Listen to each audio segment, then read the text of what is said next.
Hi, thanks so much for tuning in, I really appreciate it. So Bombay Potatoes, that Indian classic side dish. Absolutely beautiful, and I'm really surprised after 6 years of the channel that I've never made it before. I have just added enough oil just to cover the bottom of this small frying pan. Some cumin seed, ginger and garlic paste, and one small onion, quite finely chopped. Those onions are just starting to brown. Personally, I like it a little bit spicy. Most side dishes tend to be pretty neutral or very mild when it comes to spicing, but I don't mind spicing it up. We're using about half a teaspoon of garam masala,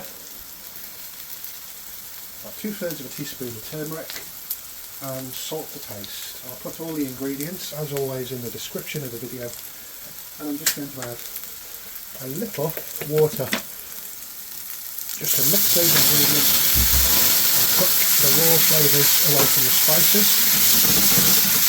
That smells a really great combination of ingredients already. We'll come back once that's ferociously heated up. It's a very simple spicing for this. Garam masala, cumin and turmeric is the only spices this dish needs, and it's a really nice combination. I'm not going to insult your intelligence showing you how to fry potatoes, but we've got some baby potatoes that I fried in advance.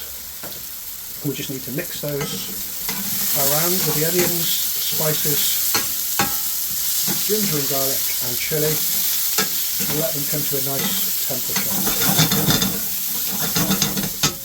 Those are heating up nicely. Now Bombay potatoes are a dry dish, but I just like to use a little bit of tomato paste. In this case, passata, so convenient, just a little bit, just to make a very thin sauce that is going to reduce, and we're going to reduce it down to a dry dish once again. And if I just help those potatoes absorb all the great flavours of the previous ingredients. So that's been around a minute later, everything's at a nice temperature. The potatoes are starting to absorb the great flavours. Just like to add one chopped tomato.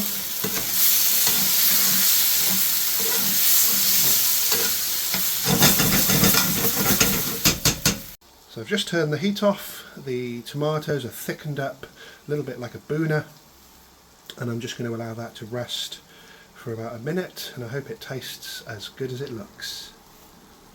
So thank you very much for watching this really simple recipe that anybody can make at home. All the best until next time. Stay tuned for more great videos. Like, share and subscribe if you've enjoyed the video.